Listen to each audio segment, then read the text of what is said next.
आपसे समझना चाहूंगी बीएस अरुण साहब कि ये जो इस टाइम कांग्रेस के सामने मुश्किल नजर आ रही है, ये कितनी बड़ी मुश्किल कांग्रेस के लिए हो सकती है और इसे सुलझाना कितना जरूरी है आने वाले चुनावों के लिहाज से भी? मुझे नहीं लगता ये बहुत मुश्किल का काम है। जरूर है कि अब तो लगता है ये मुश्किल है, लेकिन ये मुद्दा बहुत इम्पोर्टेंट भी है, क्योंकि आगे वाले दिनों में बहुत ही इलेक्शंस चलने वाले हैं। नॉर्थ में 3 इलेक्शन और तेलंगाना की इलेक्शन, और अगले अगले साल लोकसभा की चुनाव भी है। तो ये सब ध्यान में रखते हुए कांग्रेस, मुझे लगता है कि केयरफुली इसकी एक तुलना करके, सबसे बातचीत करके और काफी मीटिंग्स भी करके बाद में तय करेगी कि कौन मुख्यमंत्री होना चाहिए, और कन्विंस करेंगे दोनों नेताओं को कि झगड़ा इस बार, मतलब एट द मोमेंट ये नहीं होना चाहिए, और सब एक स्मूथ ऑपरेशन होना, स्मूथ कंटिन्यूएशन होना चाहिए। यानी कांग्रेस से कोशिश करेगी, और देखिए जरूरी भी है, और ये कोशिशें कांग्रेस की तरफ से की भी जा रही हैं। ये दिखाने की कोशिश की जा रही है कि दोनों ही गुटों में फिलहाल किसी भी तरीके का सीएम पद को लेकर खींचतान नहीं है।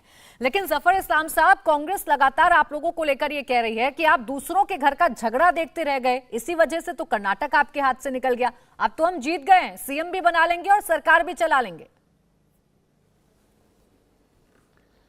देखिए, जिस तरह से दो गुटों के बीच नारेबाजी हो रही है, पोस्टरबाजी हो रही है, जिस तरह से दोनों अपने अपने दावेदारी ठोक रहे हैं, और साथ में जनता जो है वो भी इस पूरे जो लोग जिस तरह से दिखा रहे हैं कि सत्ता की लालच, वो जनता भी देख रही है।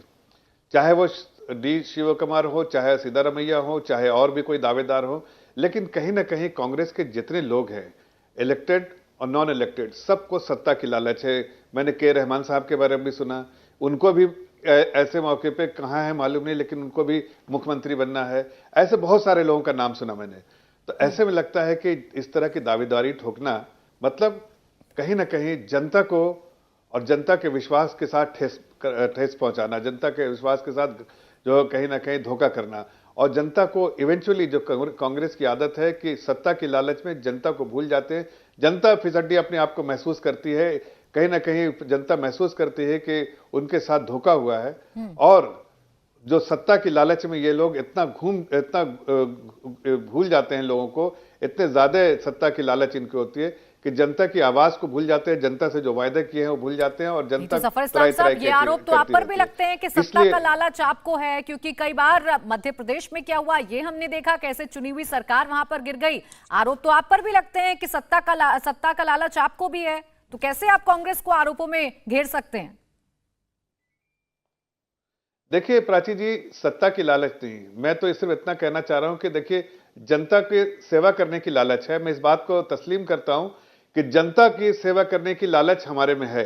हम जनता के साथ पूरे तौर से समर्पित होकर जनता की सेवा करते हैं, और जो जहां पर हमारे सरकार नहीं रहती है, वहां पर भी हम इसी कोशिश में रहते हैं। जब कोई ऐसा उनके ही पार्टी से उनको ऐसा लगता है कि जिस पर्पस के लिए, इसलिए कि कहीं ना कहीं अंदर आत्मा से आवाज तो आती है ना जी, तो वैसे लोग जब अंतर आत्मा से आवाज आती है कि भाई हम नहीं जनता की सेवा कर पा रहे हैं, सब मलाई खाने में लग गए हैं और हम कहीं ना कहीं धोखा कर रहे हैं। इंडिया टीवी हर वक्त हर जगह डाउनलोड करने के लिए सर्च करें India TV news Google play store या ऐप स्टोर पर।